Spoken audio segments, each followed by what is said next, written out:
Hey, salut à tous la communauté de Jeep, c'est encore Volvi, c'est encore un podcast, troisième d'affilée, qu'est-ce qui se passe, on n'est pas bien.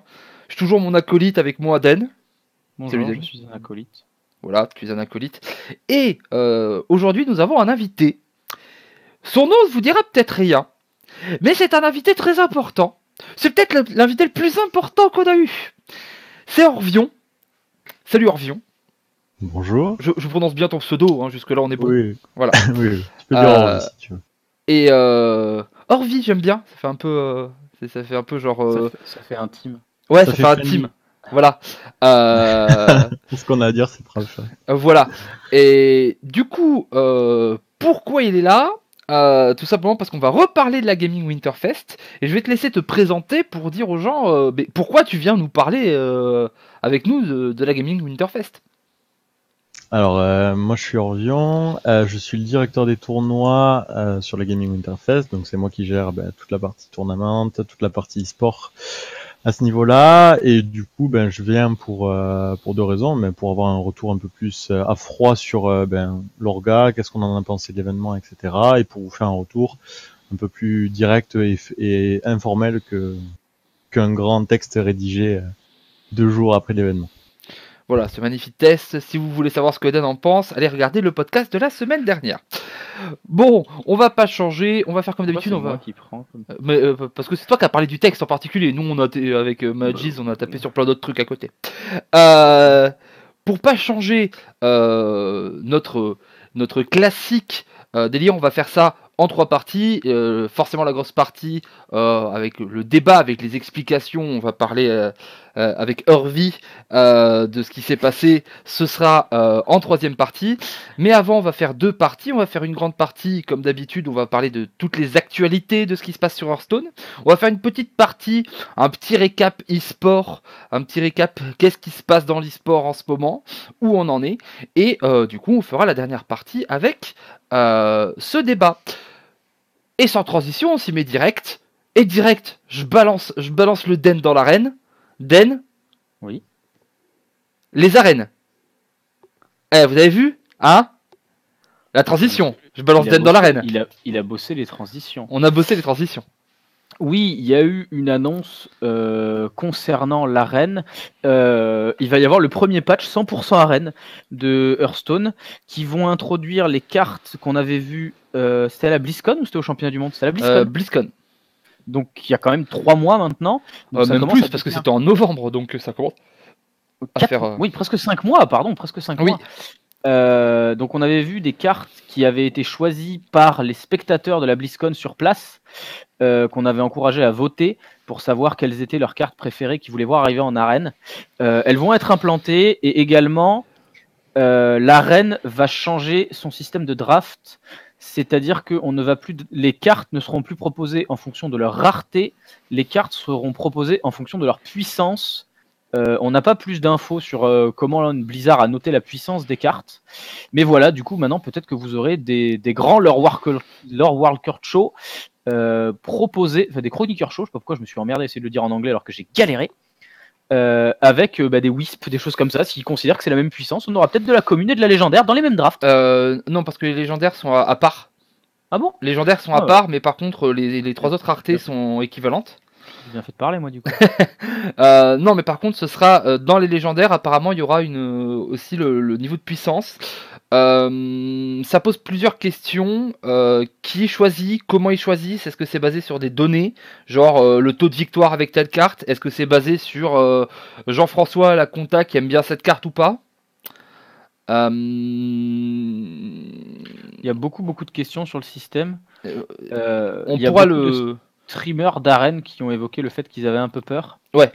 Un truc qui peut être bien par contre, c'est que ça va remettre un petit peu de neuf, et ça c'est jamais perdu dans le mode arène qui commence vraiment à être un petit peu répétitif depuis le temps, et ça va permettre peut-être que les mecs qui dominaient le leaderboard vont être un petit peu plus challenge, et peut-être que de nouveaux joueurs vont pouvoir tirer leur épingle du jeu, en tout cas en arène. Voilà, autre chose qu'ils ont annoncé aussi, c'est que depuis le début du standard, à chaque fois qu'une nouvelle extension sortait, elle tombait plus que de raison. Enfin, ils augmentaient le taux de drop des cartes de la nouvelle extension dans l'arène.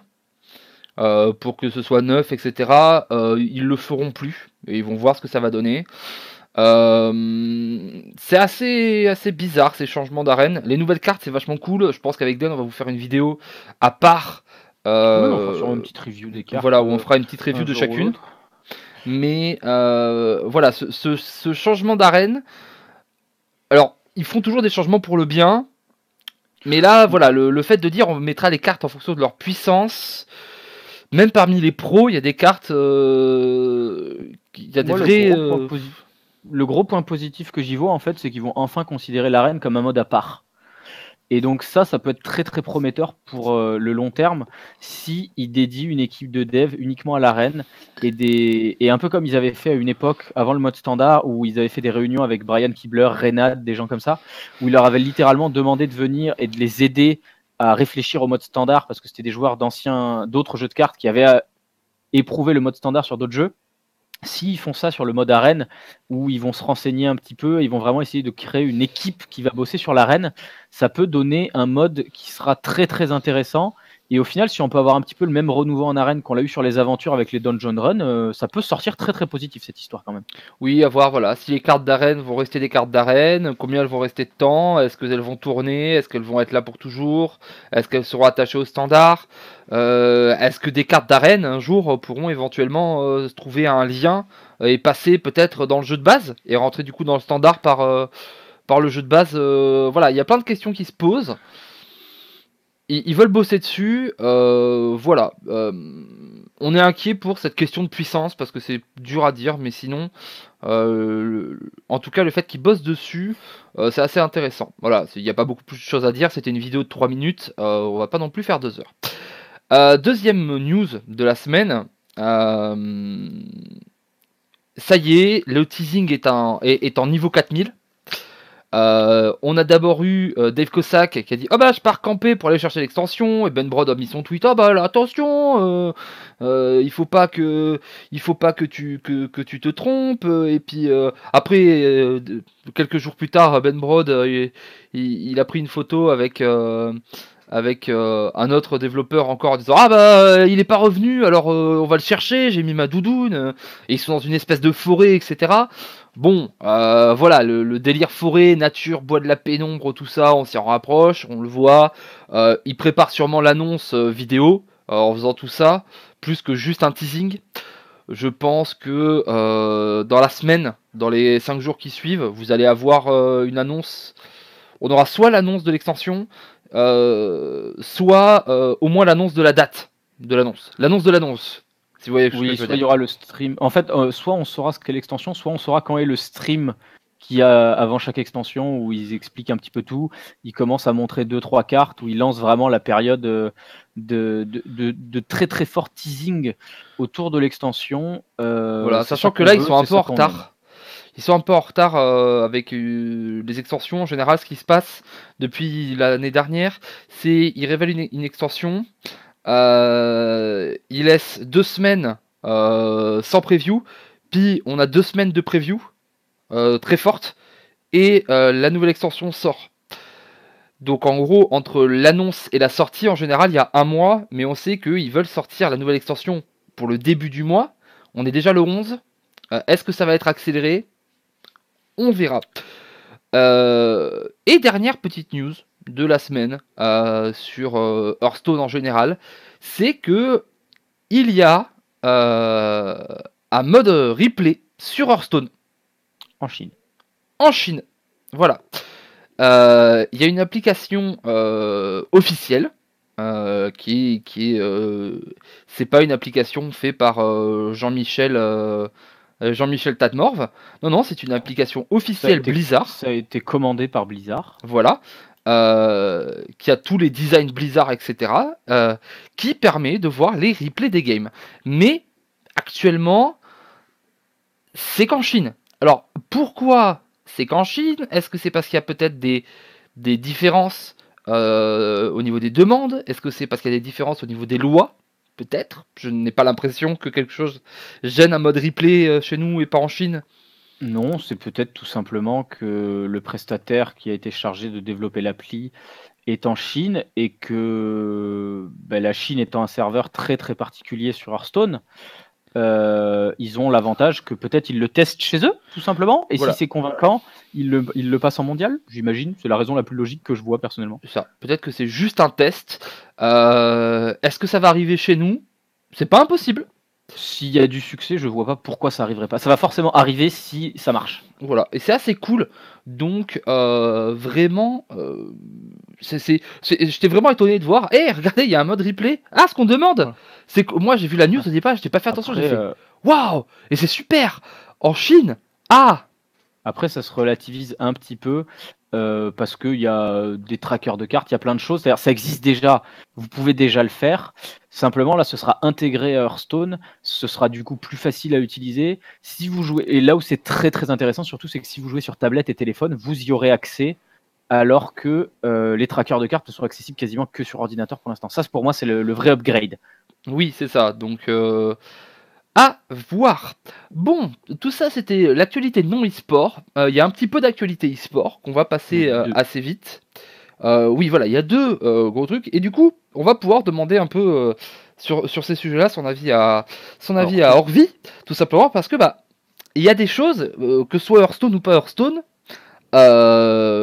qui marchent pareil si c'était n'importe quel jeu. Et comme tu es du coup habitué à organiser des tournois et tout ça dans l'e-sport, on va avoir ton avis. Euh, mais en premier, bon, qu'est-ce qui se passe en ce moment? Les HCT Toronto, on est en train d'en parler. Un excellent tournoi pour la communauté française. Meilleur tournoi français depuis très longtemps. Oui, depuis très très longtemps. Au moment où on vous en parle, le top 8 s'est lancé. Oui, au moment, là tout de suite, on est en train de jouer les quarts de finale.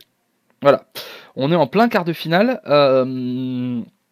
Odemian de chez Armateam et Calax de chez Vitality sont en plein en train de jouer.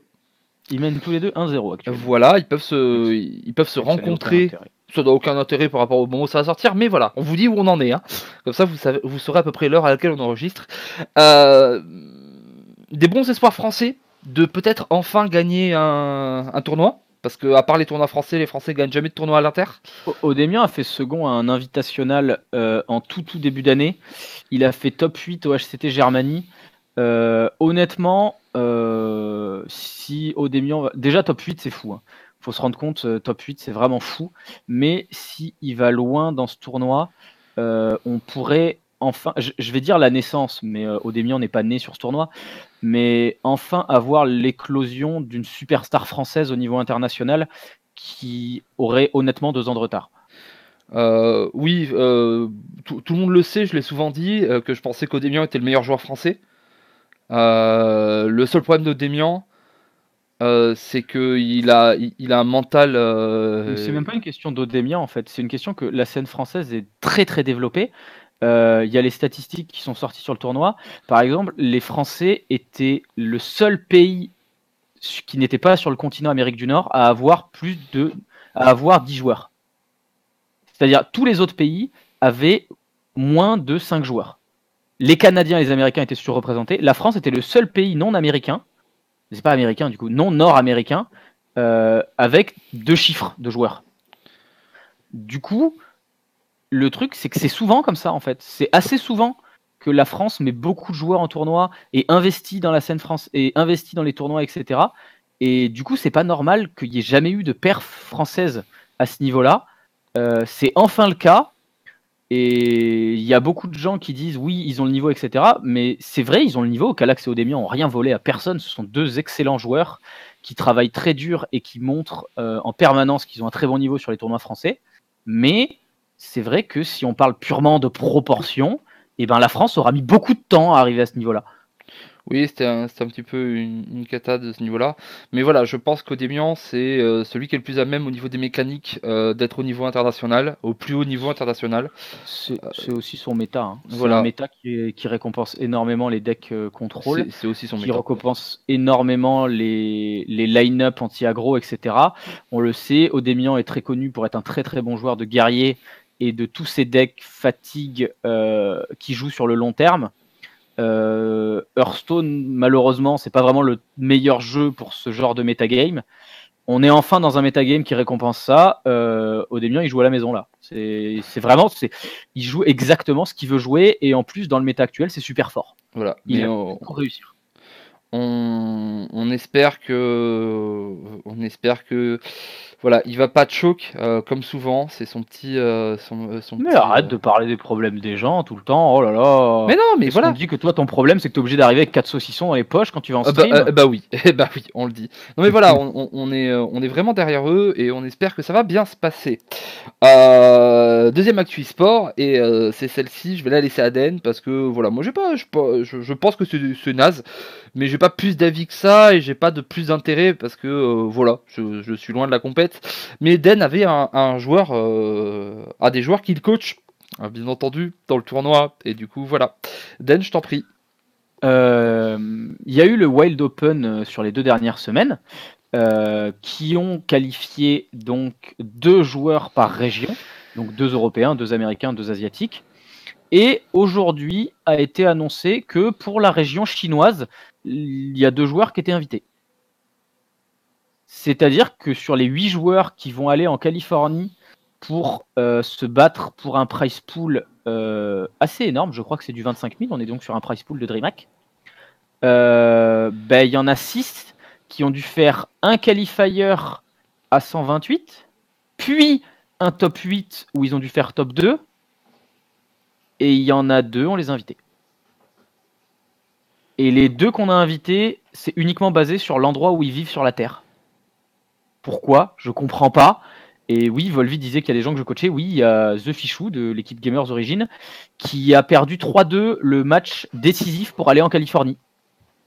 Et ben quand moi je vois les efforts qu'il a mis et le temps qu'on a passé sur sa line-up et à réfléchir et à se prendre la tête, quand je vois qu'il y a des mecs qui ont été invités et il y en a un des 2 qui l'a dit sur Twitter, avant son invitation, il savait même pas qu'il y avait un tournoi libre, ben ça me fait vraiment mal pour les gens qui ont tryhard pendant plusieurs mois pour se préparer. Vraiment, je trouve ça vraiment inadmissible. Et c'est aussi de là-dessus qu'on voulait te solliciter, Orvion. Est-ce que toi tu trouves ça normal, en tant qu'organisateur de tournoi, que ça ce soit possible ? En fait, tout dépend des prérogatives que tu as dans l'organisation de ton tournoi. Je comprends la frustration en tant que joueur et je comprends même en tant que coach, tu vois, que tout le temps que tu as investi et que le fait qu'il y ait des personnes qui bypassent entre guillemets les process habituels, c'est toujours frustrant. Après, dans l'organisation du tournoi, etc., je peux comprendre la méthodologie de Blizzard de faire ça de l'import, parce qu'à mon avis, il doit y avoir des éléments externes qu'on n'a pas forcément avec de notre point de vue. Et du coup, tu peux être amené à comprendre. Mais d'un point de vue purement joueur, etc., et surtout que la communauté Hearthstone, c'est une des communautés les plus, où le fair play est très important, où voilà, il faut que tout le monde soit sur le même pied d'égalité, etc. Il y a très peu de sites dans les tournois amateurs, comme on peut le voir. Je trouve ça compliqué d'intégrer ça à Hearthstone, effectivement. Voilà, quand tu parles de prérogatives, il y a peut-être forcément des accords. Des accords financiers, notamment. Il y en a forcément. Voilà, on sait que Blizzard en Chine passe par des fournisseurs d'accès, entre guillemets, par des intermédiaires qui leur permettent d'avoir leur serveur et de faire jouer leur jeu, parce que c'est pas comme ici où juste ils ont leur serveur, on peut se connecter depuis ici, ça se passe pas comme ça en Chine. Il faut que les jeux soient en Chine, du coup, que ce soit World of Warcraft ou n'importe quoi, il y a forcément des contrats qui doivent être faits pour distribuer. Peut-être qu'avec effectivement avec les distributeurs, il y a des choses comme ça qui sont écrites. Mais ça, le problème, c'est que c'est pas dit. Et il y a un petit peu le problème de non, le tweet de l'équipe qui le relate dit simplement que la majorité des joueurs chinois étaient même pas au courant qu'il y avait un Wild Open cette année. Voilà l'info qu'on a. Moi, c'est surtout ça en fait qui me fait bizarre, c'est que les mecs en fait ils débarquent et on leur dit bon tu vas jouer un tournoi en Californie à 20 000 balles. Ah bon ? Cool. Après les 2 joueurs qu'ils ont invités, ils ont rien volé. Hein. Il y en a un des 2, c'est Hamster, qui était à la BlizzCon d'il y a 2 ans. Oui. Donc championnat du monde, pas cette année, l'année précédente, donc pas ceux de janvier, ceux de l'année d'avant. Donc le monsieur est quand même un minimum solide. Et l'autre c'est LVGE qui a participé à, je crois, 2 championnats saisonniers pour la Chine cette année. Donc on n'est pas en train de dire qu'ils ont invité des casus, des peintres ou quoi que ce soit. On dit juste que le mode de sélection est très bizarre. Oui, donc c'est un peu bizarre manière. C'est surtout en fait le truc qui est bizarre, c'est effectivement les invites, pas d'invites. Ça, ils peuvent gérer comme ils veulent, mais le fait de faire des invites alors que les joueurs étaient même pas au courant, personne ne savait, les gars se font inviter, ils font ah bah tiens c'est vrai il y a un truc, ils ont peut-être jamais fait une partie de Wild avant d'être invités, tout simplement parce qu'on leur a pas dit. Il y a c'est des non connus, alors qu'il y a des joueurs de Wild. Chine. Il y a des joueurs qui font du Wild tout le temps. Hein. Voilà, il y a des joueurs de Wild en Chine qui sont très corrects et on voit les listes qui sortent régulièrement. Mais ces deux-là en font pas partie. Voilà, c'est vraiment invité au nom. Ils auraient pu inviter les 2 meilleurs joueurs de ladder chinois ou enfin effectivement derrière ça il y a plus je pense une envie de monter les vues des streams en Chine parce qu'on a 2 joueurs connus chinois comme à l'époque où dans tous les tournois on voyait des peintres comme qui c'est qu'il y a comme peintre comme l'exemple le plus frappant c'est la première BlizzCon, hein. La finale Arthos Kripparrian. C'était clairement de la fame. Voilà, on avait Kripparrian, on avait Arthos, on avait Trump, on avait Amaz. Les mecs, ils faisaient tous les tournois. Non, Amaz, il streamait même pas encore à l'époque. Non, mais il y a eu une période comme ça où Amaz il était tous les tournois alors que ça a toujours été un peintre. Ouais, enfin, il y a une époque, à l'époque de Naxxramas, Amaz c'était quand même considéré comme le meilleur joueur prêtre du monde et il a fait 3 finales de DreamHack à la suite quand même. Oui, ça a été une période très courte, mais après il a été invité pendant 1 an et demi alors qu'il faisait plus rien et qu'il venait, il faisait son 0-2 et il repartait. Oui, après il est devenu directeur de la plus grosse équipe au monde après, qui s'appelait Archon. Oui. Donc bon, lui au moins il y a une certaine légitimité quand même. Yep. Non mais voilà, il y a sûrement ça derrière. Mais bon, on verra bien. Est-ce que du coup on va avoir des joueurs chinois qui vont se pointer avec des decks que personne il a jamais vu parce que de toute façon ils les ont pas train, donc personne ne sait d'où ils viennent. Bon, voilà, hein. Ça se trouve ils vont casser le tournoi, on va être là genre ah bah voilà, c'est très très bien. Bravo la Chine, on comprend pourquoi ils les invitent, c'est parce qu'ils n'ont pas besoin de se qualifier, ils sont plus forts. Bon, les actus sont faites, on passe au lourd, au centre du sujet, la Gaming Winterfest. Semaine dernière, on en parlait déjà, on avait Magis Mika qui a participé au tournoi, qui a passé un tournoi... Oui, on t'entend. Allô? Ah. Oh bah non, pas maintenant. Oh bah non. C'est un complot. Alors attends, excuse-moi, j'ai eu une déconnexion pile à ce moment-là. Ok, j'en appelle aux forces telluriques. C'est le comble, j'ai une déconnexion. Voilà, c'est. Est-ce que j'irai jusqu'à dire à la vanne, c'est normal, c'est une connexion de la Gaming Winterfest. J'irai pas jusque là. C'est bon, il est là. Donc on en a parlé la semaine dernière avec Magis Mika qui revenait du tournoi, qui était pas content du tout. On avait lu le communiqué qui était très mauvais. On a appris plein de choses. Autant le dire, nous, de notre point de vue, entre les retours, comme on dit, on a pris Magis Mika qui a jugé parce que lui était sur place, et nous on a juste parlé de ce qu'on avait comme retour. On avait l'impression que c'était quand même la LAN de l'enfer, en tout cas sur Hearthstone, et que ça donnait pas envie de repartir dans la belle ville de Melun pour la suite des événements. Maintenant, peut-être on se trompe. Peut-être que Magis Mika a menti. Peut-être qu'en fait ça s'est très bien passé. J'ai full l'écho là. Et voilà. C'est un scandale. C'est un scandale. Ça finira en place publique. Décidément, je te jure. Bon, attends, je vais changer de... Excuse-moi, je change juste d'appareil pour me connecter. Comme ça, j'aurai pas de soucis. Y a pas de soucis, ne t'inquiète pas. Je suis le roi du meublage. Tiens, est-ce que tu peux me re-switch? Je décore. On appelle... Ouais, on appelle ça sur Rikea. Den, tu feras attention à le re-switch. Ah, c'est moi qui dois le faire. Ouais. Du coup, on a vraiment l'impression que ce tournoi, tout était fait à l'envers. Tout était organisé dans le dépit du bon sens. On va en parler du coup avec Orvion parce que il y avait des choses à la fois à l'interne. Et ça y est, on a Orvion qui est revenu avec nous. Si je me fais pas vanner sur ça, c'est un miracle. T'inquiète pas, il y en aura. Bon, du coup, Orvion, maintenant que tu es là, tu as l'air d'avoir une voix claire et précise. On n'a pas de petit lag. Toi, quelle est ton expérience? Qu'est-ce que tu as exactement organisé? Est-ce que tu es à l'origine de certaines décisions qui ont été prises pour Hearthstone? Quelle est ta version de l'histoire? Raconte-nous un peu, toi, ce que tu penses de cette LAN. Est-ce que tu es d'accord avec les joueurs? Est-ce que tu penses que on en a trop fait? Voilà, dis-nous vraiment ce que toi tu penses. Alors, on va résumer déjà l'événement. Donc, Gaming Winterfest cette année, c'est un peu plus de 350 joueurs, 5 tournois organisés, un tournoi où c'est l'échec total. Je ne sais pas le nom encore une fois. Donc, il y a plusieurs choses à redire sur ce Gaming Winterfest.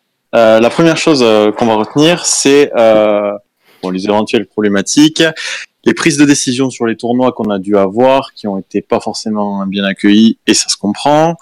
Et enfin, pour terminer, l'aspect communication qu'on a pu avoir sur l'événement. Alors, il y a plusieurs décisions qui ont été prises sur Hearthstone, et bon, ça va être le centre du sujet aujourd'hui parce que c'est essentiellement sur ce tournoi que posent les problèmes, parce que comme on a pu le voir sur les retours sur Internet, les retours sur les autres tournois sont plutôt bons, malgré certaines conditions de jeu, je pense notamment aux joueurs Clash Royale. Mais les retours sont plutôt bons sur les autres tournois, tout simplement parce que les autres tournois, ils ont pu jouer, contrairement à Hearthstone. Sur Hearthstone, c'est pas la même chose. Donc, on a eu beaucoup de problèmes de réseau, ça c'est sûr, hein, plus de 7 heures de retard le premier jour, impossibilité de jouer avant 17 heures. Pour une LAN qui était censée commencer à 10 heures, 10 heures moins le quart, forcément c'est pas évident. On peut discuter de beaucoup d'aspects sur globalité, mais en tant que directeur des tournois et sur l'aspect purement e-sport, c'est un échec. Faut se l'avouer, il y a des choses qu'on peut pas retranscrire forcément. Tout simplement, c'est un échec à cause du temps. Donc après, bon, il y a plein de justifications qui ont été faites sur Internet sur pourquoi on est en retard, etc. Mais on en parlera un peu plus tard si tu veux. Voilà. C'est un peu mon avis sur la LAN. Si tu veux, on peut parler de certaines décisions en particulier, notamment le fait. On va y aller petit à petit. Donc voilà, pour toi, effectivement, tu ne repousses pas le fait que voilà, il y a pas eu de, on peut pas dire que ça s'est bien passé. Je pense que personne dit que ça s'est bien passé, en tout cas pour Hearthstone. Non. En fait, pour Hearthstone, c'est simple. Tu te retrouves face à te retrouver à un événement où forcément tu peux pas jouer pendant toute une journée. C'est impossibilité de lancer le moindre match parce qu'on pouvait pas assurer qu'on allait terminer les matchs qu'on lançait. Donc, on a préféré pas lancer les matchs avant une certaine heure. Et finalement, au bout de quelques heures, t'as la sentence qui tombe. On repousse le lendemain. Donc, forcément, tu m'étonnes que les joueurs soient pas hyper contents. Donc on a vu que du coup quand les joueurs Hearthstone sont partis, ça a amélioré la co pour d'autres personnes, apparemment de ce que j'ai compris. Les tournois ont repris une fois que Hearthstone est parti, de ce qu'on nous a dit.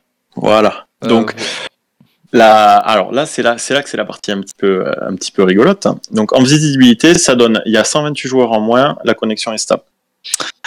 Dans la réalité des choses, 16h00, on prend la décision d'envoyer les joueurs Hearthstone chez eux. 16h10, le réseau est en place et réparé. Quoi qu'il arrive. Donc il allait tenir pour les joueurs Hearthstone. On a eu quelques petits soucis de lag, mais ça c'était des problématiques de QoS à l'intérieur de la configuration réseau. Mais à 16h10, si j'avais gardé les joueurs 10 minutes de plus, ils auraient pu jouer. Mais au bout d'un moment, il fallait trancher, il fallait être incisif. On pouvait plus se permettre de les tenir entre guillemets dans l'incognito et de se les garder. Et surtout à ce moment-là, à 16h00, j'avais absolument pas la certitude qu'à 16h10 ça marcherait. D'accord. Donc voilà. Du coup, question que je vais te poser. Donc toi, en fait, tu t'occupes des tournois. Tu t'occupes donc de tout ce qui est déroulement sportif entre guillemets pour que les gens comprennent bien, parce qu'il faut bien comprendre que sur des LAN comme ça, sur des gros événements comme ça, il n'y a pas une personne qui fait tout en fait. C'est chacun a bien un soldat qui fait son rôle, parce que sinon ça marche pas, ça peut pas marcher. Est-ce que toi, à un moment, est-ce que tu n'as pas un peu de colère pour justement la partie qui s'est occupée de la technique, parce que est-ce qu'on s'est pas dit, on n'a peut-être pas voulu faire un peu trop, avoir un peu trop de monde, avoir un peu trop de avoir des systèmes qui étaient moins solides que prévu, des systèmes qui n'avaient pas été testés correctement par qui que ce soit, mais c'est les gens en haut qui doivent s'assurer que ce soit un prestataire de service ou eux, que ça marche et qu'ils soient efficaces. Est-ce que toi, en tant qu'organisateur de tournoi, à un moment, tu en veux aux personnes au-dessus de toi parce que tu es en porte-à-faux en face de tes joueurs et que tu es un peu impuissant face à ce qui est en train de se passer devant toi? Alors, pour te répondre, je vais vous décrire un petit peu l'association qui organise la Gaming Winterfest pour que vous compreniez bien comment on en est arrivé là. Donc la Gaming Winterfest, on est 4, donc chacun a sa partie. Au niveau de la pôle communication, pôle présidence, celui qui est chargé de mettre les partenariats. On a une chargée des exposants et un chargé des tournois. Donc globalement, un événement comme la Gaming Winterfest, ça s'organise à 4 petites personnes. Ça prend entre 9 et 10 mois à organiser sur une année. Voilà. Donc là, on est avec des temps de travail bénévoles qui sont plus ou moins importants. Au niveau du réseau et au niveau de la colère que je peux avoir sur ça, c'est que l'erreur, en fait, l'erreur, c'est pas forcément le mec de la technique qui s'est planté, il faut le dire. Nous, on était impuissants sur le moment, on était impuissants. Là où on aurait peut-être pu être meilleur, c'était sur la validation et le contrôle des points clés sur la mise en place du réseau. Il faut savoir que la veille, à 18h30, le réseau était toujours pas en place, alors que ce type d'événement, ton réseau il est en place minimum à midi, voire 14h la veille, et tu peux faire des tests de charge toute l'après-midi. Là, on a un prestataire qui nous met en place le réseau. Et faut savoir qu'à 22h30 la veille, le soir, le réseau n'était pas en place encore. Donc le prestataire, il a fait une courte nuit pour mettre le réseau en place. Il a même quasiment pas dormi du tout, je pense. Et c'est sur ça en fait que nous on a ça a été un échec pour nous en tant qu'organisateur, c'est qu'on n'a pas su imposer et mettre en place des directives la veille en se disant bon ça va fonctionner dans 30 minutes, ça va fonctionner dans 1 heure, ce sera bon dans 1 heure. Et à régler des petits détails. Pour que les gens comprennent, quand tu parles du prestataire, est-ce qu'on parle d'une personne? Est-ce qu'on parle d'une équipe? Est-ce qu'on parle d'une société?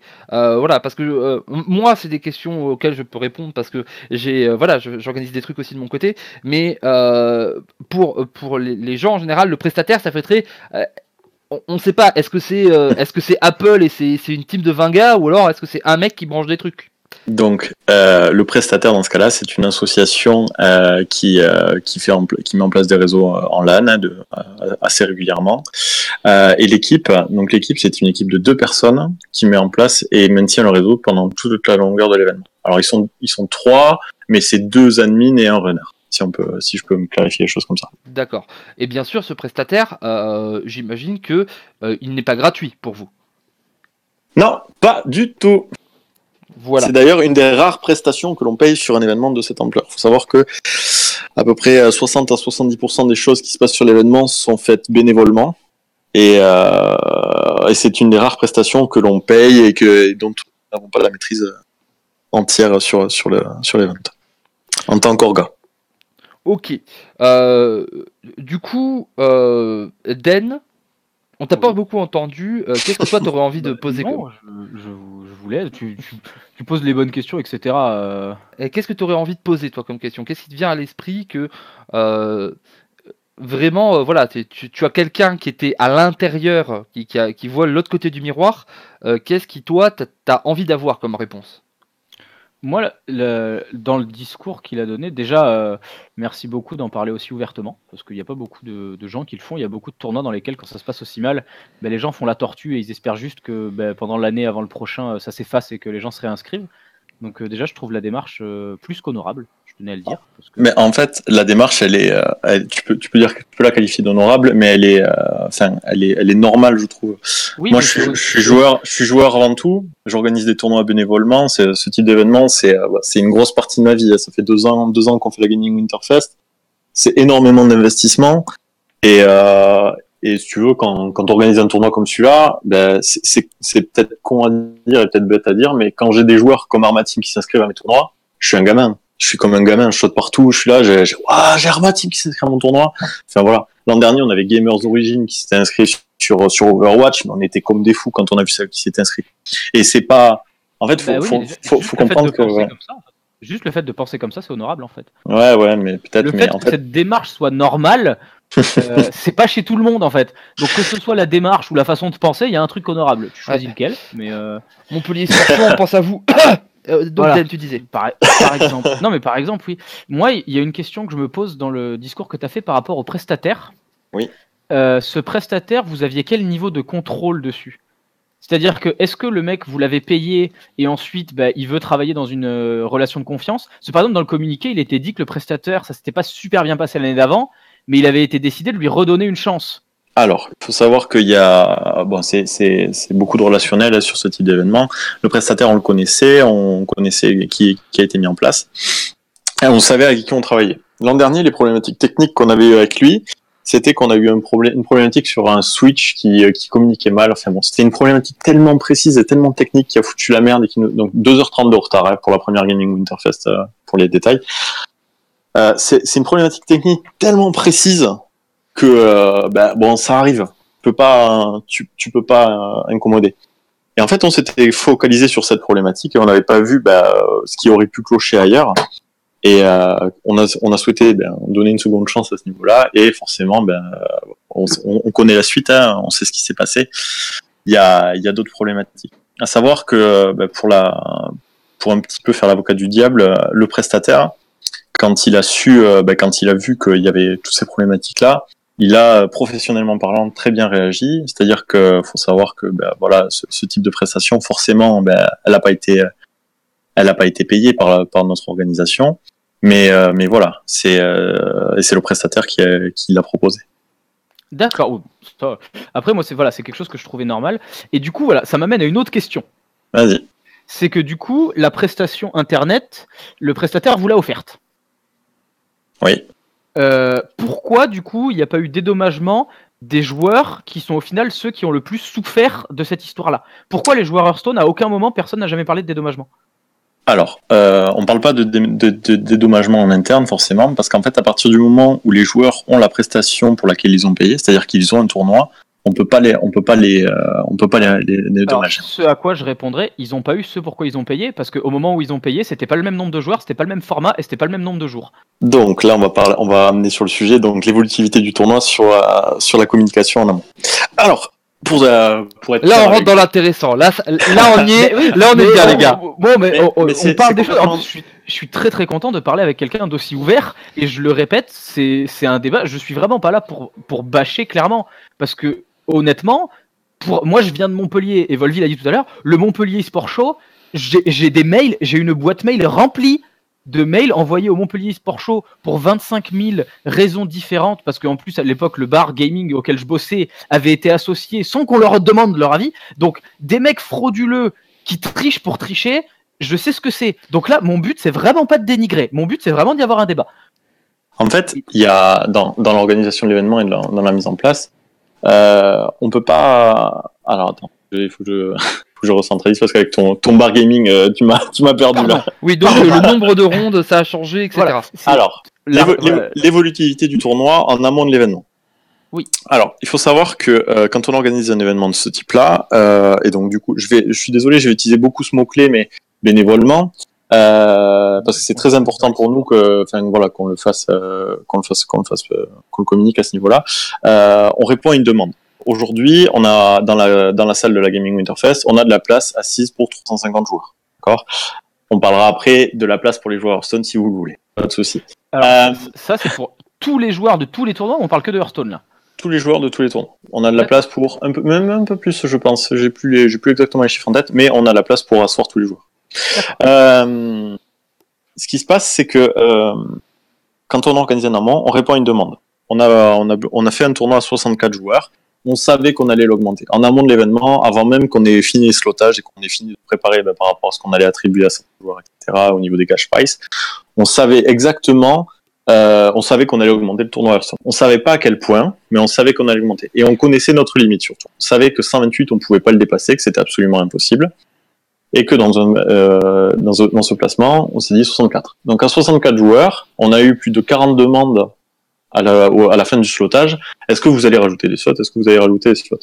Donc nous, faut pas se cacher. On raisonne de deux manières à ce niveau-là. On raisonne de pour la demande des joueurs, pour les contenter, etc.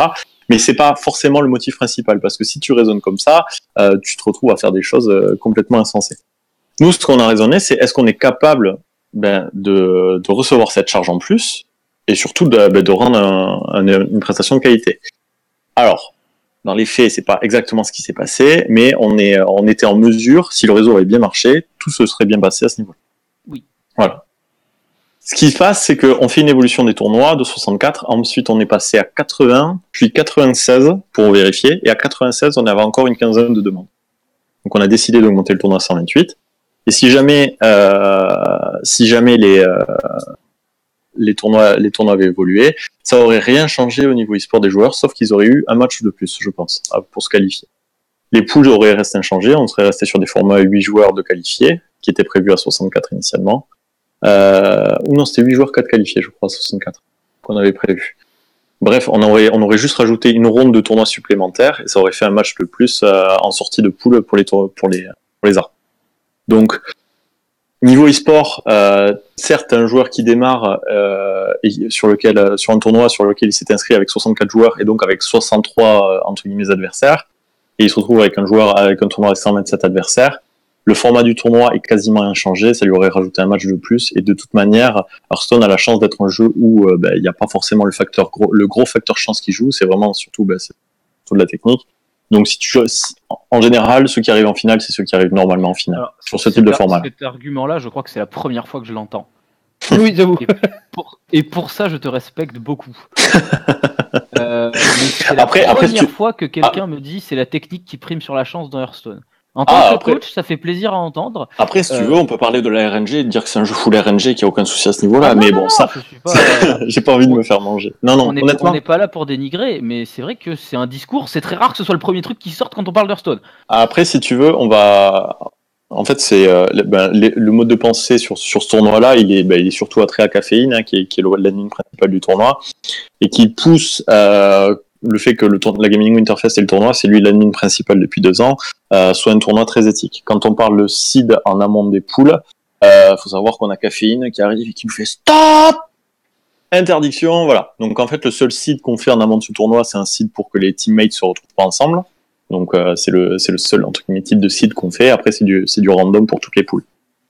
Mais on a la chance d'avoir un admin et surtout un mode de pensée sur la Gaming Fest qui est très e-sport et qui est très familial. En fait, voilà. Et de toute façon, j'imagine que dans votre règlement, vous avez quelque part marqué la mention que l'organisateur se garde le droit de changer le nombre de poules, le nombre de choses comme ça, en fonction du déroulement du tournoi. Ce qui est une base des règlements et qui en général protège de manière juridique l'organisateur s'il ne fait pas exactement le même nombre de rondes ou de choses qui étaient prévues au début. En fait, cette mention-là, elle est, je pense, entre 2 et 3 fois dans le règlement. Voilà. Mais il faut bien comprendre un truc, c'est que on est encore sur des événements de type amateur. Certes, il y a du cash prize en jeu. Certes, on a des joueurs pros qui viennent, mais on reste sur des tournois amateurs où il faut avoir un esprit plus ouvert. Alors, il y a de l'argent en jeu, j'en suis conscient. Je sais très bien l'investissement que c'est pour certaines infrastructures de venir en LAN. Mais voilà, on reste sur un tournoi où de toute manière c'est l'orga et l'admin qui décident a priori. C'est pour ça qu'on se permet de faire de ces modifications de pool, etc. Ok. Non, c'est intéressant. Il y a une vraie vision. Pour le coup, Caféine devait être là, il n'est pas là. Parce que du coup il est occupé. Mais les gens qui suivent le podcast en général sont au courant, je l'ai déjà dit, que je pense que c'est un des rares bons admins français. Donc non, ça va au-delà de ça, c'est l'un des rares vrais admins français. Ouais. Non mais c'est l'un des rares qui prend son travail d'admin au sérieux et qui quand il vient en tournoi, il vient parce qu'il veut être admin et qu'il aime admin des tournois. Les 99 autres % des admins français, ce sont des bénévoles à qui on a dit on n'a pas d'admin, tu le fais. Alors, il faut savoir qu'il y a 2 types sur l'organisation d'événements. Par exemple, sur la Gaming Interfest, il y a toujours 2 types d'admins. Et ça, c'est un truc qui est récurrent dans les LAN en France. Parce que tu as ce qu'on appelle des admins principaux, des admins qui sont intéressés par le jeu, qui connaissent le jeu, qui sont parfaits pour ça et qui peuvent prendre des décisions et qui peuvent être autoritaires entre guillemets vis-à-vis des joueurs. Et tu as les runners. Les runners, c'est des admins qui servent à transmettre les informations, à être là pour les petites tâches entre guillemets, rentrer les scores, etc. Mais ils prennent pas de décision au niveau e-sportif. Oui, c'est ça. Donc voilà. Donc nous sur la Gaming Winterfest, voilà, sur notre Gaming Winterfest, on a, c'est peut-être là d'ailleurs où on a une autre erreur, c'est que on a un admin Hearthstone et 2 runners sur le tournoi. D'accord. Alors peut-être que sur un tournoi de 128 joueurs, il faudrait 2 runners, c'est même plus qu'une évidence maintenant qu'on y pense. Mais c'est vrai que voilà, sur ce type de tournoi, vous retrouverez le même format à la GA, ou le format dans d'autres LAN. Il y a des admins et des runners. Ok. Du coup, dans les questions, dans ce qu'on a eu comme retour, tu as dû les voir sur à peu près tous les tweets, sur les gens qu'on a interrogés, il y a eu un reproche sur un terrible manque de communication sur la première journée. Où effectivement, je sais que ça devait être le bordel. Quand il y a un problème avec la co, c'est toujours le bordel, on court partout. En espérant qu'en courant partout, à un moment ça va créer l'électricité, la co va repartir. C'est un petit peu l'idée, hein, les gars. Si seulement. Mais voilà, il y a eu vraiment un retour de manque de communication. Que voilà, les joueurs ont été laissés dans le flou très longtemps. Ou que si les choses ont été dites, ça n'a pas correctement transvasé au milieu de la LAN, l'information ne s'est pas correctement diffusée, et du coup la plupart étaient pas du tout au courant, si ce n'est de voilà, il y a un truc, ça marche pas, il y a un truc. Ça, est-ce que c'est de ton fait? Est-ce que c'est les admins Hearthstone? Est-ce que c'est en général sur Gaming Winterfest vous avez décidé de non mais comme ça va rentrer, on va pas prendre les joueurs? D'où il vient ce problème qui apparemment a eu lieu? Alors peut-être tu peux me dire qu'il n'a pas eu lieu. Moi j'y étais pas, je peux pas dire si les gars vous avez fait de la merde, je n'étais pas là. Est-ce qu'il y a vraiment eu ce problème que les joueurs disent, ou alors est-ce que les joueurs en rajoutent un peu pour toi? Alors, les joueurs en rajoutent pas forcément, pas du tout sur ce problème de communication. Sur d'autres points où ils en rajoutent un petit peu, bon, il y a de l'énervement, on comprend, il n'y a pas de souci. Mais sur ce point-là, il n'y a pas d'erreur de la part des joueurs. En fait, c'est le problème de communication, il est dû à la nature du problème de réseau qu'on a eu. Globalement, il faut comprendre une chose, c'est que quand on est face à une problématique réseau comme ça, tout le monde est sur le pied de guerre et donc on en fait du relais d'information au niveau de toute l'équipe dans les talkie-walkie. Okay, on fait plusieurs choses et notamment on a notre admin qui est notre admin technique qui est en train d'essayer de résoudre le problème et qui nous fait des petits points, des petites mises à jour. Faut savoir que sur un événement comme ça, je pense à peu près toutes les 15 minutes, je lui demande de me faire un point sur l'évolution et la nature du problème. Le problème technique qu'on a eu sur la Gaming Winterfest, c'est une erreur de paramétrage de la conf, une erreur à la con. Hein, si vous faites un petit peu de dev, c'est un petit peu un point virgule qui a été oublié dans une ligne de la conf. Le problème, c'est que pour identifier cette problématique, il faut relire la conf de A à Z. On a mis quelques heures à identifier que c'était ça le problème. Et on a encore mis plus de temps à trouver la problématique. Problématique qui aurait pu être résolue très rapidement si l'admin technique avait été frais au moment où il cherche à identifier le problème. Bon, c'est pas grave. Le vrai problème, c'était que nous, les informations qu'on avait en tant qu'orga, via notre prestataire réseau, donc l'admin technique, les infos qu'on avait, c'était dans 5 minutes, c'est bon. Dans 5 minutes, c'est bon. Dans 10 minutes, c'est bon. Et là, faut se mettre à notre place, c'est-à-dire qu'on a d'un côté 128 joueurs qui se transforment en gladiateurs à ce moment-là parce qu'ils sont dans l'arène. Toi, t'es le petit gars avec le fouet et tu leur dis, vous allez pouvoir y aller dans 5 minutes. Et en fait, on te dit, parce que toi, on te dit dans l'oreillette derrière, oui, dans 5 minutes, c'est bon. À 15h, je vais prendre le parfait exemple. À 15h, on a eu le call on reboot le réseau, donc on a tous les joueurs se déconnecter. Et là, l'information qu'on avait eue dans le Toki, c'était dans 10 minutes, le réseau est en place et OP, après la reboot. Et là, pendant les 50 minutes qui suivent, toutes les 2 minutes, tu as un Kiwalki, le mec qui te dit « J'y suis presque, ça y est. J'y suis presque, ça y est. » Moi, de mon côté, je suis une bille en réseau. Honnêtement, je suis une vraie bille. Et je comprends pas ce qui c'est, je comprends pas la problématique. C'est d'ailleurs pour ça que je passe par un prestataire. Et le mec, il me dit ça pendant 50 minutes. Alors moi, forcément, j'ai pas l'info. Et comme c'est ça, tu peux pas faire de communication, parce que si tu vas sur scène et que tu te lèves sur scène et que tu dis, les gars, dans 5 minutes c'est bon, et que dans 5 minutes c'est pas bon, voilà. Qu'est-ce qui aurait dû être fait, qu'est-ce qui aurait pu être fait? Je pense qu'on aurait pu mettre un stop à tous les joueurs au bout de 45 minutes, 1 heure, en leur disant, bon, les gars, ça marche pas, on va faire un gros stop, on va revoir la conf, et on va reprendre les tournois vers midi 30. Ça, c'est un truc qui aurait pu être fait. On a un manque d'expérience aussi sur l'organisation d'événements, c'est peut-être pour ça qu'on l'a pas fait. Moi, c'est moi qui aurais dû prendre cette décision à ce moment-là. Et moi, j'étais là avec mon talkie-walkie à me dire, bon, dans 5 minutes, c'est bon, ça va le faire, pas besoin, et voilà. Donc, au final, l'erreur de communication, elle est de multiples sources. Le principal problème, c'est qu'on n'est pas, entre guillemets, on se sent pas positionné en disant, bon, il fait de la merde, nous, on va y aller, on va prendre les devants, on va calmer les joueurs à ce niveau-là.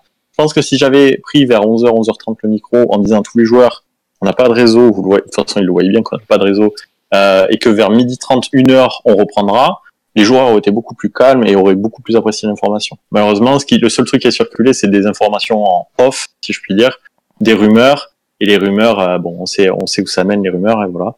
Et donc voilà. Donc on a fait une petite erreur à ce niveau de communication. On va pas mettre ça sur le fait que ce soit notre deuxième événement, etc. Ce serait trop facile. Je pense que voilà, le responsable sur cette erreur, c'est moi, entre guillemets. Mais on fait quand même de notre mieux à ce niveau-là. Donc voilà. Après, je l'ai dit et je vais le répéter, mais je tiens bien à ce que les gens comprennent. C'est de la manière la moins péjorative possible que je vais dire ce mot. Parce que je sais que c'est juste parce que, dans un sens, c'est parce que comme t'as pas beaucoup d'expérience, c'est ton deuxième gros event, t'es pas sur des events depuis 15 ans comme Lyon eSport, et encore une fois, je mets les plus gros guillemets du monde, de l'amateurisme, parce que t'es pas professionnel là-dedans, c'est pas ton travail, j'imagine que t'as une vie à côté, que t'as, ou des études, ou un travail à côté, ou que, voilà, c'est pas depuis longtemps que tu fais ça, mais voilà, c'était pas juste par ce qui peut, des fois, et qui souvent énerve les joueurs parce qu'au bout d'un moment ils ont l'impression que ça devient ça, c'était pas par je m'en foutisme, c'était pas par déni d'information, juste parce que t'avais pas envie, voilà, c'était pas pour des raisons malignes que la communication s'est pas faite, c'est juste parce que comme c'était la première fois auquel tu as été confronté à un problème d'une telle ampleur, tu as peut-être pas réagi, et maintenant avec le recul tu le vois, où le reste de l'administration du tournoi a peut-être pas réagi de la manière qu'ils auraient fait à froid, mais voilà, c'était juste un problème d'expérience, et que c'est en tout cas quelque chose, parce que voilà, moi comme je dis, mon but c'est pas de casser la Gaming Winterfest à mort, et j'aime bien quand des events se font partout, c'est quelque chose qui n'arrivera plus si à l'avenir, s'il y a un autre problème X ou Y, tu devrais être confronté à la même situation. Disons que l'année prochaine, si j'ai un prestataire réseau qui me dit dans 5 minutes c'est bon, je vais pas aller voir mes joueurs sans rien leur dire, en leur disant oh t'inquiète, ça va arriver. Non, évidemment, je pense que bon, on peut parler d'amateurisme si tu veux, on est quand même bien calé sur oui, mais tu vois, l'organisation. C'est vraiment sous le terme, pas amateur, genre le mec qui sait pas faire, c'est amateur, la personne dont c'est pas le métier et qui a pas une formation de 10 ans derrière pour pouvoir gérer ça. En fait, il faut comprendre là-dessus que qu'on fait ça pour le kiff, quoi. Voilà. Enfin, moi, en fait, à la base, j'organise des tournois parce que un des premiers tournois que j'organisais, c'était une petite LAN étudiante à 60 joueurs. et où à un moment dans la LAN, on avait placé les joueurs dans des salles de classe et les joueurs s'insultaient à travers les salles de classe en rigolant, tu vois. Et moi j'avais vu ça et les mecs sortaient, se faisaient la bise, se faisaient des checks, etc. Et je vois ça de mon point de vue et je dis putain, je veux faire des tournois jusqu'à la fin de ma vie, quoi. C'est trop bien, j'adore. C'est un secteur d'activité qui est génial, l'e-sport, plein de raisons. Juste le fait que sur les 128 joueurs, alors on a beaucoup de retours négatifs à la fin de l'événement, mais la plupart c'est bon, c'était de la merde, mais j'ai vu les copains. Et en fait, tu te rends compte qu'au final, tu t'organises des grandes réunions de famille pour les joueurs et que s'ils peuvent jouer, c'est génial. S'ils peuvent pas jouer, tant pis, ils peuvent pas jouer, ça fait chier, etc. Il y a plein de problématiques, il y a tous les petits problèmes de l'événement qui ressortent. Mais au final, les joueurs sont pas complètement deg de leur week-end, quoi. Moi, j'avais parlé à Magic Mika un petit peu pendant l'événement, là, juste avant qu'il fasse le truc. Il était deg parce que niveau e-sport, etc., il avait rien pu prouver, il était venu pour jouer, etc. Mais d'un autre côté, il avait vu les copains et ça, c'était entre guillemets un petit réconfort pour eux, quoi. Uki. Du coup, sur le tournoi, l'internet, je pense qu'on a fait le tour. Il nous reste quelques trucs à soulever dans l'ordre des choses qui ont été mises. On a vu quelques trucs qui semblaient aberrants, et c'était pas ta partie vu que tu t'occupes des tournois, mais comme tu m'as dit, tu fais partie de l'organisation de base parmi la tête. On a entendu pas mal de choses. Alors la place, etc.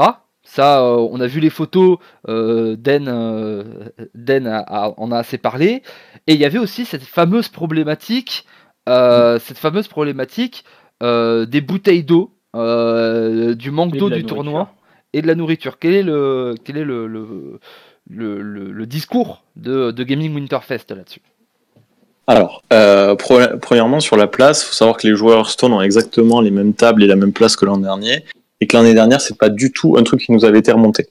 Cette année, la seule différence par rapport à l'an dernier, c'est qu'il y avait des switches en place sur la table, alors que l'an dernier, ils étaient peut-être placés sous la table et ça aurait peut-être permis aux joueurs de gagner un petit peu plus de place. Mais l'an dernier, c'est pas du tout un problème qui nous avait été remonté. Les joueurs étaient assis aux mêmes tables en zone.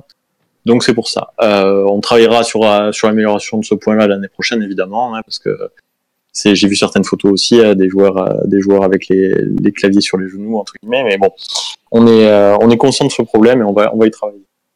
Concernant la buvette et notamment l'eau, c'est quelque chose qui malheureusement vient avec le temps. On a acheté une certaine quantité de bouteilles d'eau à la revente disponible pour les joueurs. Et pour le public, on est tombé en rade dimanche dans l'après-midi. Malheureusement, on peut pas prévoir. Sauf, on aurait pu trouver une solution d'urgence, mais il y avait à ce moment-là plus trop de joueurs en place et on avait d'autres problématiques à régler, notamment le fait que c'était 14h ou 14h30, je pense, et que on n'avait pas commencé l'arbre Hearthstone à ce moment-là. Moi, sur cette problématique-là, c'était même une autre question, c'est qu'est-ce qui a motivé à la base la décision d'interdire l'eau et la nourriture par les joueurs? C'est purement financier, en fait. Faut comprendre que l'organisation d'un événement comme ça coûte très très cher. Et la buvette, entre guillemets, c'est notre seul moyen de retomber sur nos pattes. Et on retombe très très peu sur nos pattes. Dans l'événementiel, ça coûte très cher à tous les gens qui en font te le diront. D'accord, du coup, la raison, je la comprends très bien. Mais pourquoi les joueurs n'étaient pas au courant et du coup, ils ont été obligés de vider leur bouteille d'eau et de manger ce qu'ils avaient dans le sac parce que le vigile leur a dit qu'ils devaient jeter? Alors, les joueurs, la communication a été faite sur le site internet. C'était marqué que de toute façon, on pouvait pas amener. C'était pas dans le règlement des jeux parce que les règlements des jeux précisaient uniquement ce qui concerne le jeu. Je pense que là, ça a été peut-être aussi une petite bêtise de pas le remarquer, de le recommuniquer un peu partout. Mais voilà, on reste comme sur la plupart des événements où il est interdit de faire entrer tout ce qui est nourriture et boisson pour plein de raisons. La première raison, évidemment, pour tout le monde, ça sera la raison financière, mais le reste, c'est aussi des notions de sécurité qui peuvent être invoquées. Enfin bon, voilà, on va pas tourner autour du pot, mais globalement, c'est peut-être qu'on a pas assez communiqué, mais bon, ça, je pense que c'est un problème récurrent sur cet événement. Sur voilà, qu'est-ce qui est mis en place, etc. Donc peut-être à retravailler. Ok. Et alors que Den, plus ça va, plus il s'écarte de son micro. Non, je suis là, pardon. C'est un micro fixe, il bouge pas le truc. Mais c'est toi qui bouge du coup. Le micro est fixé à ma tête. Si je bouge, le micro il bouge avec moi. Bah, peut-être pas, peut-être que tu vas plus vite. T'as un peu le flash. Oh, l'énergie cinétique du casque, quoi. Après, il y a peut-être un dernier sujet sur lequel on peut parler, parce que c'est un sujet sur lequel je tenais à revenir en venant faire cet échange. C'est la décision de passer le tournoi sur une journée et dans un tournoi ultra éliminatoire. Oui. Donc voilà, donc ça c'est c'est quelque chose qui nous a été très reproché, forcément, parce que quand tu viens en LAN pour faire un BO et te faire éjecter au bout d'un BO, c'est triste, hein, je pense notamment à certains, Johnny Bamboo, etc., qui s'en connaîtront. Je sais que Caféine avait proposé totalement autre chose. Alors, il y a pour le top 8, là on parle des rondes. Oui. Donc, oui, moi je te parle des rondes. Ouais. Pour le top 8, après on pourra revenir aussi sur notamment un petit fait qui a été dit. Bref, sur les rondes, on est obligé de faire ce tournoi parce que malheureusement, la seule chose qu'on peut pas inventer sur la Gaming Winterfest, c'est du temps. Et quand tu repousses un tournoi et que ton tournoi dure sur une journée, il faut que tu fasses en sorte que ton tournoi dure une journée. Donc il faut que en fonction du nombre de joueurs que tu as un top 8 à la fin de la matinée pour que ça puisse sortir. Au niveau sportif, je suis désolé, je suis triste même qu'on doive en arriver là, mais on n'a pas le choix. C'est malheureux, on n'a pas le choix. Quand on a fait la communication, qu'on a arrêté le tournoi jeudi soir, on a dit à tous les joueurs que le lendemain c'était un tournoi très je cherche un synonyme d'éliminatoire. Compétitif. Non. Oui, je l'ai aussi mis reparti. Voilà, à la moindre erreur. Très punitif. Oui, voilà, très exécutif, voilà, plutôt. Donc la moindre erreur, c'était difficile, mais malheureusement, je peux pas inventer du temps. Donc, je suis obligé de proposer ce format-là. On a des joueurs qui sont pas revenus, d'ailleurs, le lendemain, suite à ce tournoi. Donc voilà, donc on est honnêtement, je suis le premier attristé quand je dois en arriver à des extrémités pareilles. Mais je suis quand même heureux de mon tournoi, quand même. Pour les joueurs qui sont là, rester là, leur proposer quelque chose, parce qu'ils se sont déplacés pas pour rien. Donc voilà. On a fait ce round pour sortir un top 8. D'accord. Alors, moi je l'ai dit sur le moment, alors je pense que c'était pas la meilleure solution, mais ça après c'est des questions de choix. Alors si tu veux, je peux t'expliquer pourquoi on a pris cette solution-là et pas faire un arbre plutôt. Ouais. En fait, on fait ça parce qu'on n'est pas en mesure de savoir combien de joueurs vont revenir le lendemain. Et que le lendemain, il faut quand même qu'on gagne du temps et quand même qu'on aille très vite surtout. Une fois qu'on a pris cette décision, on s'y tient, c'est tout. Il y a pas de modification de dernière minute. Ah on a 96 joueurs, donc c'est parfait, on peut faire un arbre. Non, c'est tant pis, c'est le hasard fait bien les choses. On aurait pu faire un arbre complet direct. On a pris cette décision de faire des rounds, on s'y est tenu. C'était peut-être pas la meilleure, mais au moins on avait un truc fixe et carré. Non, c'est ça, il y a plein de solutions carrées. Voilà, j'en avais parlé un peu. Je pense que faire un tournoi où tu annules le top 8, ça s'est fait. Mais voilà, moi, c'est parce que je l'ai vu faire sur Magic. Sur des tournois, il y avait eu des gros soucis d'une salle qui avait été fermée pour alerte incendie et c'était limité. Et le top 8 avait sauté et les joueurs, voilà. Au final, le résultat des rondes équivaut à peu près. C'est juste que le split d'argent n'était pas fait pareil. Et ça permet à tout le monde de jouer plus en fait, et ça permet de dire aux gens oui mais vous avez fait vos games, c'est à dire que voilà, il n'y a pas eu le top 8 qui est un peu quelque chose qu'on garde tout le temps mais qui est plus un artefact de l'idée de compétition,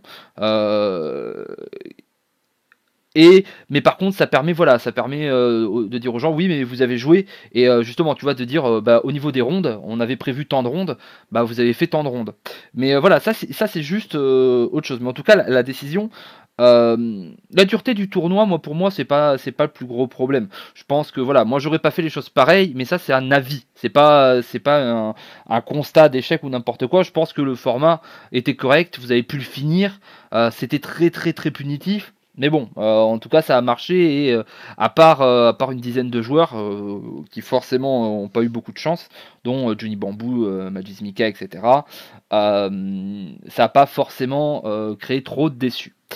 Le dernier point...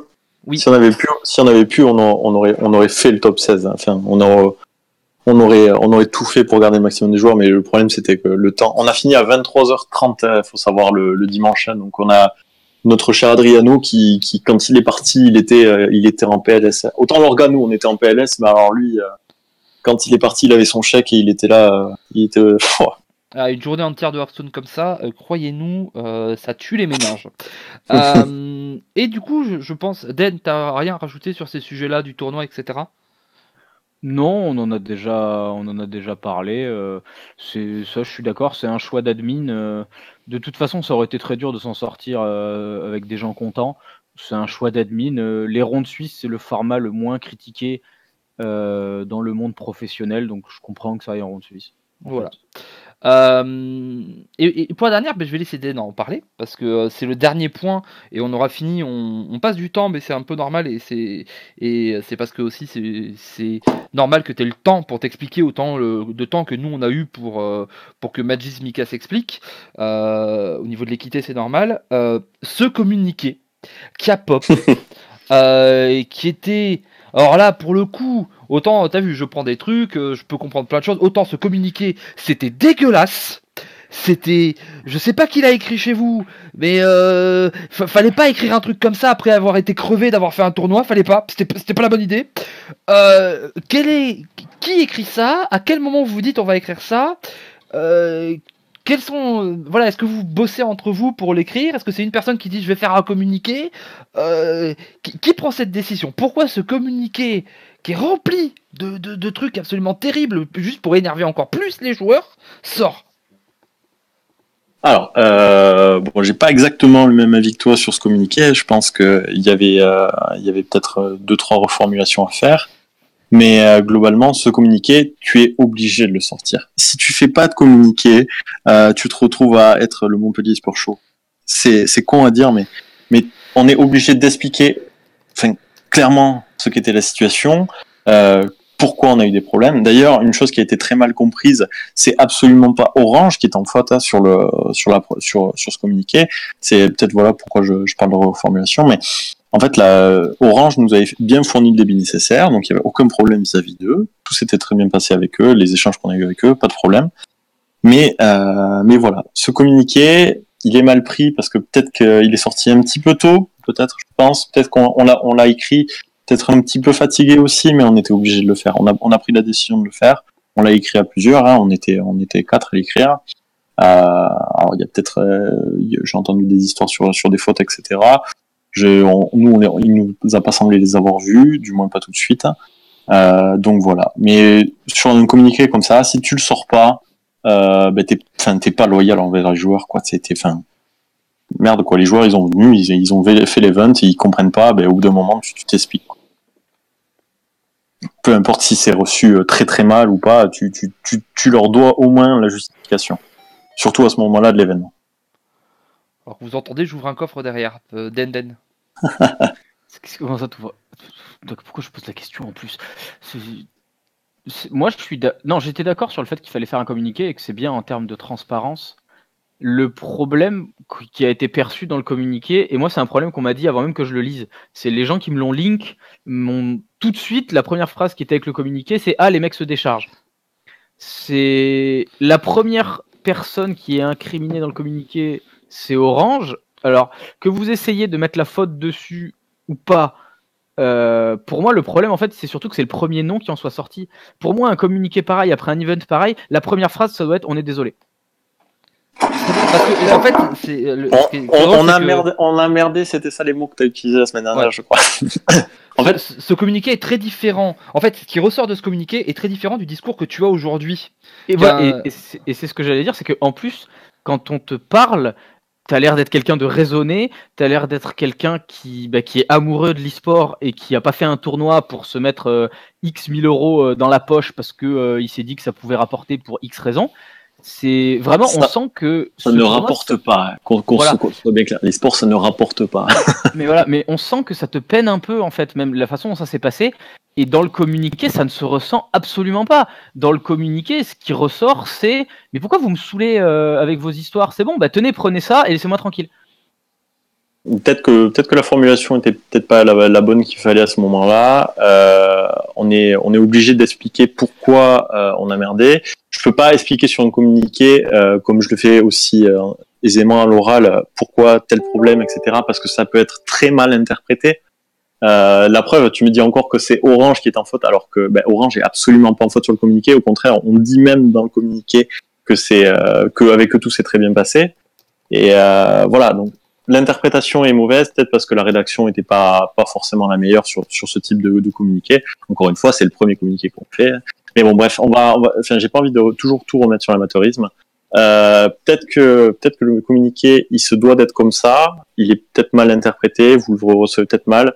Nous, on dit les choses par rapport à notre vécu. On l'a fait le lendemain de l'événement, donc toujours aussi un petit peu KO et abattu par la tournure des choses.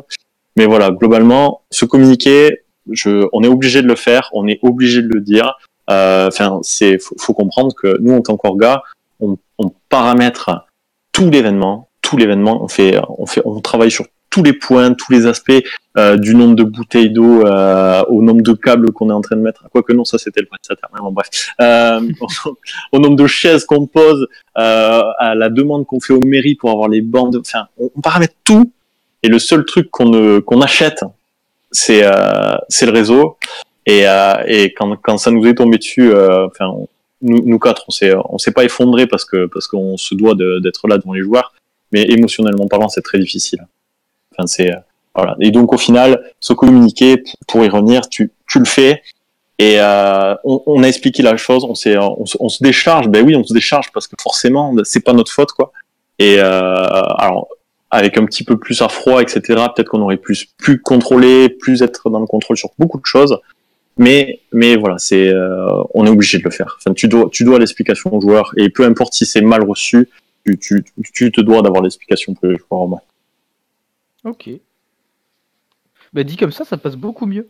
Mais en fait, c'est aussi pour ça que qu'on s'est contacté, Wolvie, que j'ai écouté le podcast la semaine dernière. Il y a beaucoup de choses qui ont été dites, etc. On a parlé d'eau insalubre, etc. Et je comprends parce que on n'a pas dit que l'eau était insalubre. On a juste dit mais quand on a dit ça, je sais Dan, il le dit pour vraiment. Pour marquer le coup, pour montrer qu'il y a certaines choses qui auraient pu être des catastrophes et qui sont pas arrivées parce que vous avez bien fait votre truc, mais malgré tout, vous vous êtes exposé à des dangers. Il y a des petits trucs, il y a des petits détails comme ça, mais voilà, il y a le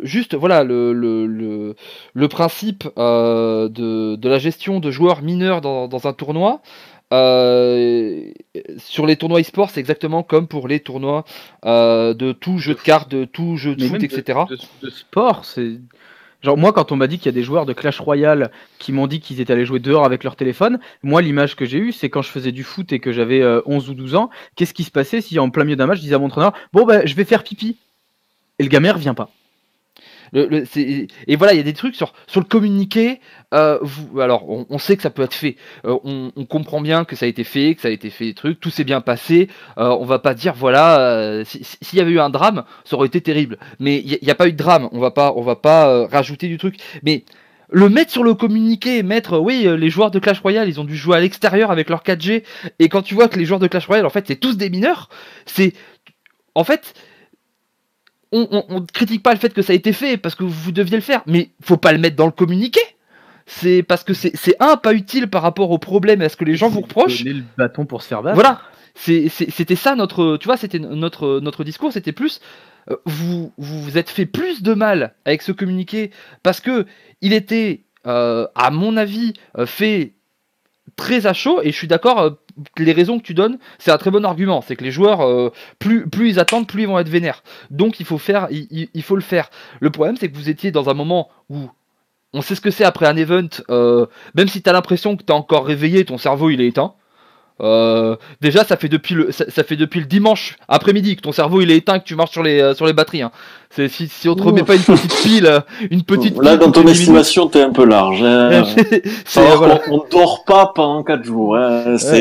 Et on ne dort pas. C'est pour le faire, c'est voilà, c'est si t'as pas les Red Bull et le café, tu décèdes. Hein. Et là, t'arrives à la fin, t'as une fatigue et je pense que c'est dommage parce que et je pense que le fait que tu viennes et j'espère que les gens vont l'écouter, les gens qui ont eu etc et que ce sera linké vont mieux comprendre et vont à mon avis être beaucoup plus à même de comprendre vos problématiques et d'éventuellement se dire ok. Ça a merdé, mais les gars qui font ça, c'est pas des Nasbrock et on va retourner faire l'édition prochaine. Euh, Maintenant que tu l'expliques comme ça et que tu fais ça avec la tête reposée et avec beaucoup plus, à mon avis, j'allais dire de talent, mais avec beaucoup plus de logique et et de qualité que ce communiqué qui était à mon avis, vraiment un mal pour un bien. C'est Du coup, vous avez mis une rustine sur un feu, quoi. Du coup, je vais te répondre à ça. En fait, tu me dis de mentir sur le communiqué. Non, je dis pas de mentir, mais tu me dis de cacher des choses. Non, c'est pas cacher des choses. Ah bah, en fait, globalement, il y a deux écoles. Soit tu dis, tu es transparent sur certaines problématiques, et la problématique Clash Royale qu'on a remontée dans le communiqué, à la base, elle n'y était pas, et ça, c'est une vision qui est très personnelle, parce que c'est moi qui leur ai dit de le rajouter. Pourquoi ? Parce que si jamais on ne dit pas ça, qu'est-ce qui va se passer ? T'as les joueurs Clash Royale qui vont te faire remonter des photos, qui vont te faire remonter quelque chose, comme quoi ils étaient en train de jouer dehors, et au final, tu vas te dire, attendez, mais il y a eu ça aussi. Et là, c'est la chaîne de la rumeur. Et encore une fois, tu ne peux pas couper court aux rumeurs. Donc, on a été clair dans ce communiqué, on a dit des choses, ça fait mal sur certains points, je suis tout à fait d'accord avec toi. Mais moi, je pense que sur un communiqué de ce type, si je dis pas que les joueurs Clash Royale ont joué dehors, les joueurs Clash Royale vont me détester. Et c'est les joueurs Clash Royale, malgré les conditions de tournoi qu'ils ont eues, je pense que c'est ceux qui m'aiment le plus aujourd'hui. Oui, donc les gens avaient l'air contents. Donc voilà, c'est justement, c'est qu'en fait, tu as. Moi, mon idée, c'est de parler des problèmes et pour suivre aussi la scène Clash Royale et suivre pas mal de Twitter, il n'y avait pas de problème. C'est ça, c'est pas de cacher, c'est pas si on te demande ou n'importe quoi, c'est ton rôle de dire oui, il y a eu ça. Je pense que dire oui, il y a eu aussi un problème là-dessus, alors que en fait, celui-ci personne te le reproche. C'est un peu dire ouais, mais en fait, j'ai piqué dans la caisse. Ouais, mais voilà. Alors, je comprends que ça peut être, ça peut être, tu peux vouloir le dire pour une question d'éthique et c'est totalement normal. Après, dans ce genre de communiqué où tu réponds à un problème qui a touché une communauté en particulier, une communauté qui parle beaucoup, alors que les autres sont très contents au final parce qu'ils ont fini leur truc, que les joueurs Clash Royale ils sont moins chiants que les joueurs d'Hearthstone parce qu'ils ont pas 35 balais et raté leur vie pour jouer à un jeu de cartes pour enfants. Voilà, ça c'est dit. Hein, non. Tu parles de marmotte. En fait, les joueurs Clash, c'est une communauté qui est très jeune pour la plupart. Et moi, je suis pas particulièrement fan du jeu. J'organise des tournois parce que les joueurs le demandent, etc. Mais si t'es pas clair avec les gens avec qui t'organises ça, tu peux pas évoluer, tu peux pas persister. Moi, j'ai pas envie que cette Gaming Winterfest soit mon dernier event. J'ai envie qu'un jour on marque la Gaming Winterfest 2036, si possible. Mais je sais pas. Là, tu vois, t'as deux écoles et tu as deux façons de penser différentes. Je pense que les deux se valent sur beaucoup de points et il y a des points négatifs dans les deux. Mais globalement, pour moi et pour l'orga et l'équipe qu'on représente, on se devait de communiquer là-dessus. Ça a été peut-être pas fait avec les plus grosses rondeurs, mais au moins ça a été clair. Et puis si on arrive à en parler aujourd'hui assez librement, tant mieux. Ok, Dent, tu as des choses à rajouter, je ne pense pas. Non. Pour les gens qui écouteraient le podcast, à la limite, être sûr que la démarche est bien comprise, parce que même si là on est dans la phase un petit peu plus dure du débat et le moment où on va vraiment sur les problèmes qui nous ont choqués, encore une fois, moi je salue la démarche parce que ça prouve quand même qu'il y a une vraie volonté de bien faire. Et je pense que pour l'instant dans l'e-sport c'est le truc qu'il faut le plus, parce que les codes sont encore à faire et la façon de travailler est encore à définir, etc. Et pour l'instant, je pense que personne n'a encore trouvé le meilleur moyen d'organiser des tournois. Même sur les tournois Blizzard, on trouve le moyen de râler. Du coup, voilà. De tout ça, moi, j'aimerais retenir la démarche. Voilà. Et du coup, pour pour faire une conclusion sur ce sujet en général, on fermera un petit peu le podcast ensuite, mais est-ce que toi, tu as quelque chose à rajouter, Orvi? Est-ce que tu as... Ouais, t'as vu, c'est venu, Orvi. Moi, j'aime bien. Ça fait actrice porno des années 90. Alors, on lui a dit une fois, fallait pas le répéter. Ouais, c'est fini. C'est pour tout le monde comme ça. Est-ce que t'as un truc à rajouter, quelque chose que t'as pas pu dire? On a beaucoup passé de sujet, mais voilà, est-ce qu'il y a un truc que t'as pas pu dire et que t'aimerais dire aux gens qui t'écoutent, forcément?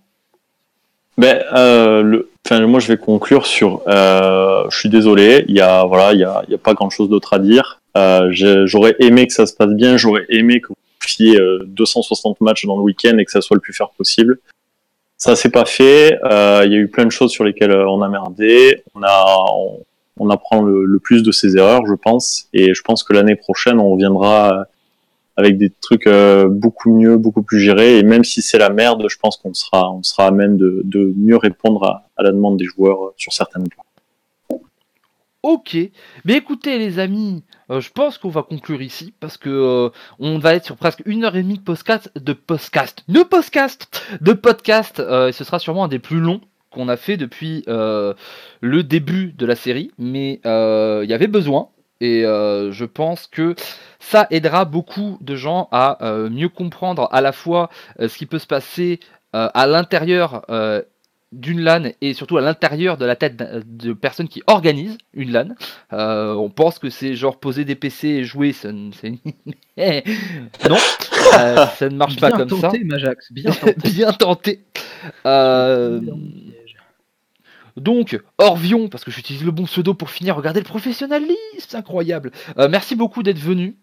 Merci à vous. J'espère que tu auras pu t'exprimer et que tu auras apprécié le fait que, bah tu vois, on ouvre, le but c'est pas de taper sur les gens et de pas leur laisser le soin de répondre. On n'est pas chez Armatim. Ouais, non, encore. Non, mais fallait que je finisse. Mais voilà, j'espère que tu auras pu dire ce qui te tenait à cœur de dire. Et moi, en tout cas, je peux dire que tu auras prouvé que, en tout cas, dans l'organisation de la Gaming Winterfest, bah, on a des couilles parce qu'on vient s'expliquer. Merci. Et ça, c'est bien. Den, merci. Mais toi, je te dis c'est merci. C'est la première fois qu'on me dit merci. Oui, voilà. Vraiment, ce podcast, il nous amène plein de bonnes choses. Ouais, t'as vu? Bon, en même temps, je t'insulte tellement. Donc, n'hésitez pas à suivre l'évolution de tout ce qui se passe sur Hearthstone, bien sûr, en allant sur Judgeip. Vous suivez les Twitter de Den, de moi. On a la chaîne Den Evolve Judgeip avec plein de contenus sur plein de jeux différents. Et si Orvion vous a convaincu, bah dites-le. Si vous a pas convaincu, dites-le aussi parce qu'il va lire les commentaires et je suis sûr que ce sera intéressant. Et si vous a convaincu, bah allez aussi suivre les Twitter de la Gaming Winterfest parce qu'il y en aura sûrement une prochaine l'année prochaine, j'imagine. Ah oui, l'objectif c'est évidemment de continuer. Voilà. Donc comme ça, vous pourrez vous faire votre avis, faire ce que vous voulez. On vous dit des très gros bisous et on se retrouve, bah écoutez, bientôt sur Judgeip et encore plutôt ailleurs. Salut les copains. Salut. Salut.